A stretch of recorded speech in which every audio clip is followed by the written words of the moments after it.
Salmo 51. Salmo de Davi. Quando o profeta Natã veio ter com ele, depois de ter pecado com Batseba. Este salmo revela a profundidade da graça de Deus, que é oferecida para perdoar os nossos pecados, por mais terríveis que sejam, tal como o de Davi, ao qual se reporta. A mão potente do Senhor que pesou sobre Davi por mais de 11 meses, desde seu pecado de adultério com Batseba, se transformou em mão de graça perdoadora, sem que Davi nada fizesse de meritório para tal, senão somente reconhecer e confessar seu pecado. O que não havia feito naqueles 11 meses, não meramente porque estivesse endurecido, mas porque não lhe foi concedido graça para arrependimento pelo Senhor, para que pudesse sair de debaixo da tristeza e opressão de espírito em que se encontrava, as quais ele descreve neste salmo. Davi sabia que o adultério era pecado, que o que havia feito a Urias foi um ato covarde e abominável de assassinato traiçoeiro. Todavia, conseguiu crer que havia de fato sido perdoado por Deus, conforme lhe havia declarado o profeta Natã, depois de ter confessado seu pecado. Temos que crer na bondade de Deus para perdoar os nossos pecados, ainda que nossa alma tenha permanecido em densas trevas por um longo período, nos impedindo que pudéssemos dar um só passo adiante em nossa comunhão com o Senhor. A perseverança nos impõe que creiamos, mesmo contra a esperança, porque é assim fazendo que se chega a agradar a Deus, e se move o seu coração em nosso favor.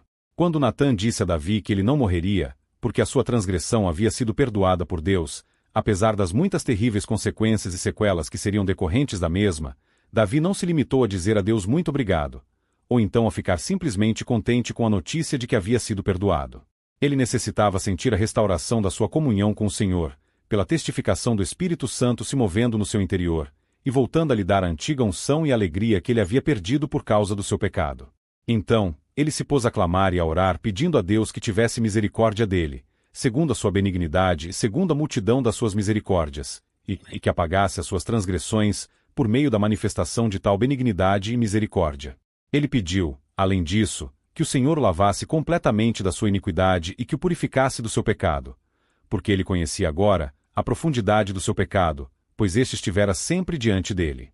Foi um pecado contra Deus, porque era uma ofensa contra suas leis relativas ao adultério e ao homicídio, de modo que Deus seria justo no que julgasse contra ele, que havia agido como um malfeitor.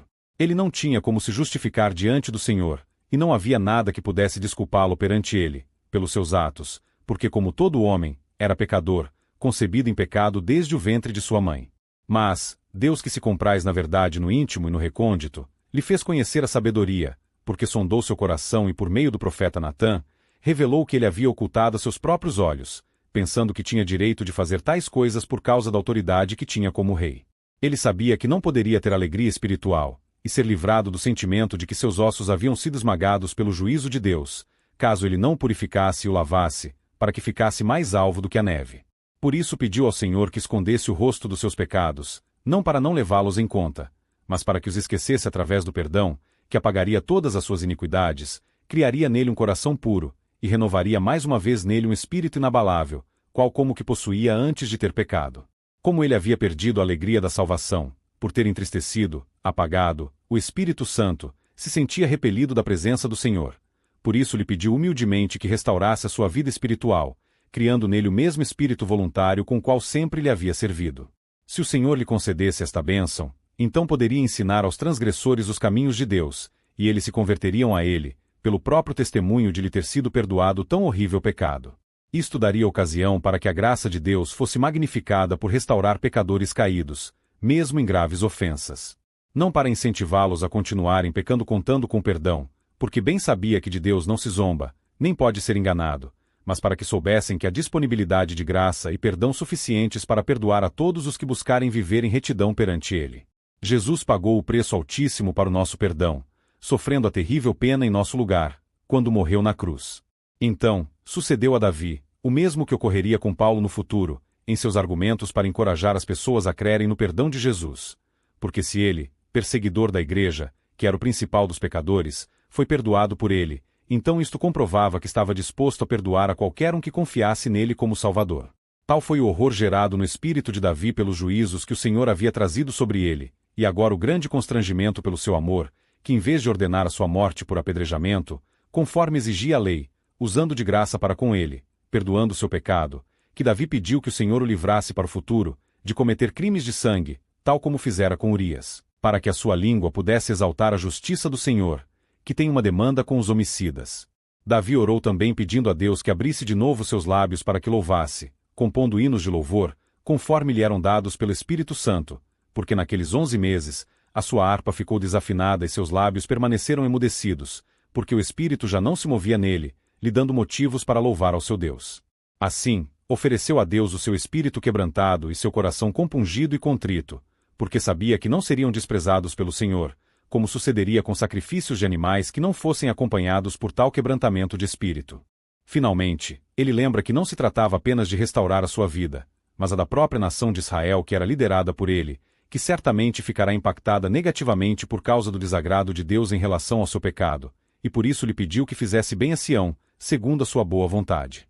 E, uma vez restaurada a religião do coração tanto dele, quanto da nação, então poderiam se empenhar no culto cerimonial de apresentação de holocaustos e sacrifícios, que seriam então, agora, agradáveis a Deus. O Senhor conhecia perfeitamente a Davi. Sabia quão grande e sincero era o seu desejo de agradá-lo em tudo. E viu, como o diabo não podendo tentá-lo e fazê-lo cair no orgulho, pelas vitórias de Davi nas guerras, pela grande prosperidade que o Senhor lhe havia dado em todo o seu reino, aproveitou-se e levou vantagem sobre ele, quando fez fixar seus olhos numa mulher que tomava banho nua frente da sacada do seu palácio real. O Senhor vira como o diabo por todos os meios tentará Davi por longos anos, especialmente nas grandes perseguições e traições que recebeu da parte de Saul e de muitos dos seus conterrâneos, e como Davi resistira bravamente a tudo aquilo por amor do seu nome, para que este fosse glorificado, ainda que à custa dos grandes sofrimentos que teve que suportar. Então, o Senhor se compadeceu dele, e seu coração se encheu de misericórdia pelo seu mavioso salmista, que agora se encontrava esmagado debaixo do peso do seu pecado. Por isso, não pôde resistir por muito tempo e lhe enviou o profeta Natã para que fosse restaurado e levantado novamente por ele. O mesmo, o Senhor Jesus tem feito com todos aqueles do seu povo que o amam sinceramente e que desejam servi-lo acima dos seus próprios interesses. Ele os levantará se porventura caírem, porque se compadecerá, tal como havia se compadecido de Davi no passado. Passamos agora à leitura do Salmo 51. Compadece-te de mim, ó Deus, segundo a tua benignidade, e, segundo a multidão das tuas misericórdias, apaga as minhas transgressões. Lava-me completamente da minha iniquidade e purifica-me do meu pecado. Pois eu conheço as minhas transgressões, e o meu pecado está sempre diante de mim. Pequei contra ti somente, e fiz o que é mal perante os teus olhos, de maneira que serás tido por justo no teu falar e puro no teu julgar. Eu nasci na iniquidade, e em pecado me concebeu minha mãe. Eis que te comprases na verdade no íntimo, e no recôndito me fazes conhecer a sabedoria. Purifica-me com esopo, e ficarei limpo, lava-me, e ficarei mais alvo que a neve. Faze-me ouvir júbilo e alegria, para que exultem os ossos que esmagaste. Esconde o rosto dos meus pecados e apaga todas as minhas iniquidades. Cria em mim, ó Deus, um coração puro e renova dentro de mim um espírito inabalável. Não me repulses da tua presença, nem me retires o teu Santo Espírito.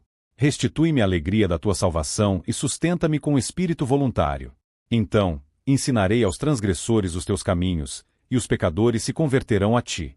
Livra-me dos crimes de sangue, ó Deus, Deus da minha salvação, e a minha língua exaltará a tua justiça. Abre, Senhor, os meus lábios, e a minha boca manifestará os teus louvores. Pois não te comprases em sacrifícios, do contrário, eu tos daria, e não te agradas de holocaustos. Sacrifícios agradáveis a Deus são espírito quebrantado, coração compungido e contrito, não desprezarás, ó Deus. Faze bem a Sião, segundo a tua boa vontade. Edifica os muros de Jerusalém. Então, te agradarás dos sacrifícios de justiça, dos holocaustos e das ofertas queimadas, e sobre o teu altar se oferecerão novilhos.